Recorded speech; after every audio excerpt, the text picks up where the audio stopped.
But before it reaches a store, it passes through a long chain of design, molding, trimming, painting, assembly, inspection, and packaging. This is the story of how a typical baby doll is manufactured in China. What begins as a concept drawing eventually becomes a finished toy, but only after dozens of small, repeatable steps. At every stage, the doll changes, first as a shape, then as a surface, then as a face, and finally as a product. The details are what make the doll feel lifelike. The eyes must sit evenly. The lips must look. The fingers need clean edges. The hair must sit naturally. None of that happens by accident. Each detail is created, corrected, and checked before the doll ever reaches its box. Inside a large toy factory, baby doll production is usually organized like a sequence of specialized stations.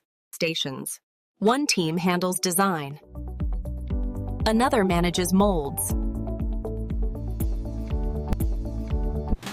Others cast parts, paint faces, root hair, assemble bodies, inspect defects, and prepare. Everything starts with a design brief. The factory or brand decides what kind of doll it wants to sell.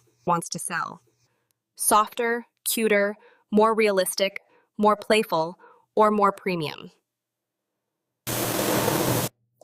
Designers sketch the face, body proportions, expression, outfit style, and color palette before apps. The face is especially important. A few millimeters can change everything. The size of the cheek. At this stage, the doll is not yet a product. It is still a set of aesthetic decisions. Once the design is approved, the doll is broken down into separate parts: head, torso, arms, hands. These parts are easier to mold, paint, and assemble separately, and they also make quality. The next stage is tooling. This is where the approved sculpt is translated into metal molds. These molds lock in the exact shape of the doll. They determine the seams, the thickness, and the surface texture. If the mold is off, even slightly, every copy of the doll will carry that error.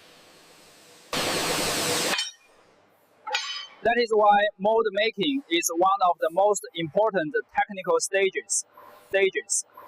A smooth cavity gives a cleaner part, reduces defects, and makes later finishing work much easier. For a standard baby doll, separate molds are prepared for each major part. Some parts may be hollow and lightweight, others may be denser or shaped differently depending on how the final doll is meant to feel in the hand. Every choice affects cost, weight, and durability. Once the molds are ready, the factory prepares the material that will become the doll's outer shell. For many soft baby dolls, that material is vinyl or a similar flexible plastic. The exact formula affects softness, surface finish, weight, and how well the part accepts paint. At this point, the process becomes industrial. Heat, timing, and material control matter. Too much material can distort the part. Too little can leave weak spots. Temperature and timing need to stay consistent if the doll is going to look the same from one unit to the next. Fresh from molding, the doll parts still look unfinished. They have shape, but not personality. The heads, limbs, and body parts are usually pale, plain, and uniform. At this stage, they are closer to industrial components than toys. Cooling is more important than it looks. If parts are handled too early, they can deform, mark, or lose consistency. Factories rely on predictable cooling and staging so that the next stations receive parts in a condition that is ready for trimming and finishing.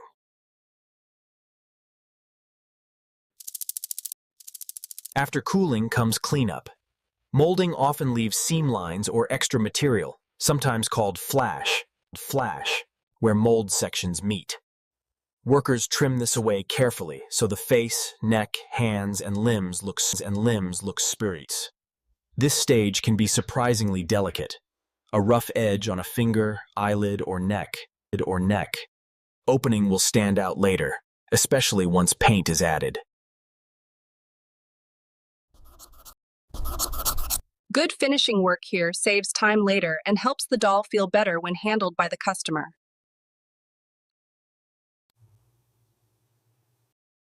Not every molded part passes. Some pieces are rejectus marks. Now the blank shell begins to change. At the painting station, rows of identical heads wait for color. This is where the doll starts to move away from being a neutral molded form and toward becoming something emotionally recognizable. Base tones and soft blush give the face dimension. Without them, the vinyl can look flat and lifeless. Even simple mass-market dolls benefit from subtle color variation on the cheeks, forehead, and around the lips to make the face feel softer and more appealing. Small painted details do a lot of work. The lips define expression. The eyebrows help control mood. Too dark, and the doll looks harsh. Too faint, and the face loses definition. This is one of the stages where precision matters most. Eyes pull attention immediately, so the surrounding details have to feel balanced. Eyelashes, eyelids, and outlines help frame the face and make the expression feel intentional. This is where the doll starts to look less like a toy part and more like a character. After painting, the heads are left to dry and stabilize. Smudging here would undo all the earlier work. Drying racks also make it easy to spot inconsistencies. One lip line too thick, one brow too high. Once the face paint is set, the doll can move to one of the biggest transformation stages, eye insertion. Even before hair is added, eyes can completely change how finished or unfinished the doll feels. Hair is another stage that changes the doll dramatically, depending on the model. The hair may be rooted strand by strand, inserted in rows, or attached in another controlled way. Either way, spacing, direction, and density all affect realism.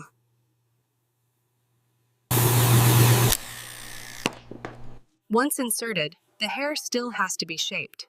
It may be brushed, trimmed, or lopsided in the box. Once inserted, the hair still has to be shaped. It may be brushed, trimmed, or swashes.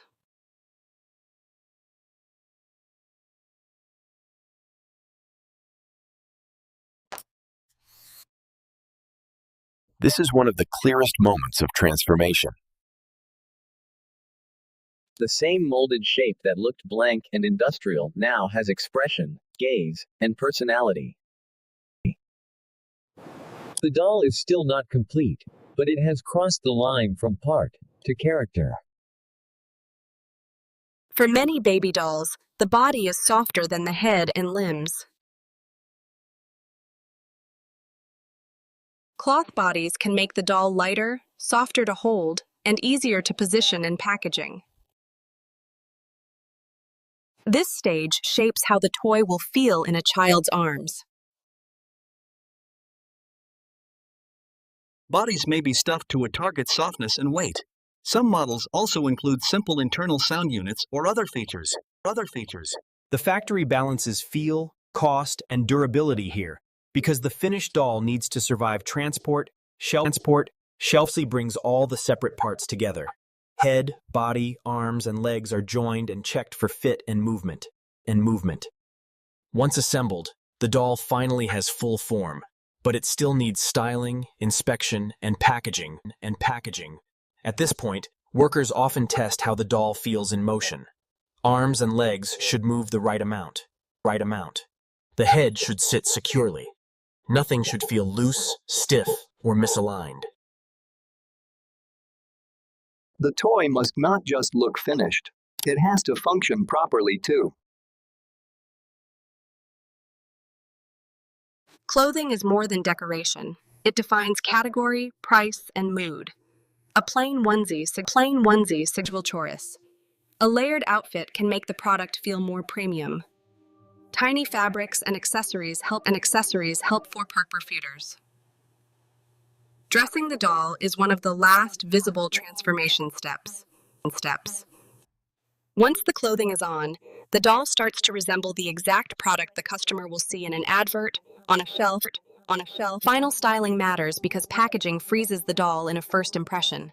Hair is brushed into place, hats are straightened, clothing is smoothed, and any accessories are positioned so the product looks tidy, appealing, and complete. Quality control is where the factory tries to catch anything the customer would notice immediately. Paint symmetry, eye placement, loose stitching, poor trimming, messy hair, or uneven accessories can all. Some problems can be fixed. A strand of hair can be repositioned. A loose hat can be adjusted. But larger flaws, especially in molding or facial alignment, are much harder to rescue. Once approved, the doll becomes a retail object. Packaging protects it, presents it, and frames how it works. A box is not just a container. It is part of the product's identity and part of the customer's first. After boxing, the dolls move into shipping logic. Individual units are grouped into cartons, scanned. At this point, the focus shifts from hand finishing and presentation to logistics, volume, and safe delivery. The doll that began as a sketch and a sculpt is now ready to leave the factory. What once existed only as a all produced through repetition, precision, inspection, and a long sequence of coordinated labor. What looks simple on a shelf is the result of many hidden steps. Design, tooling, molding, trimmings. A baby doll is not just made. It is built, refined, checked, and shaped into a product.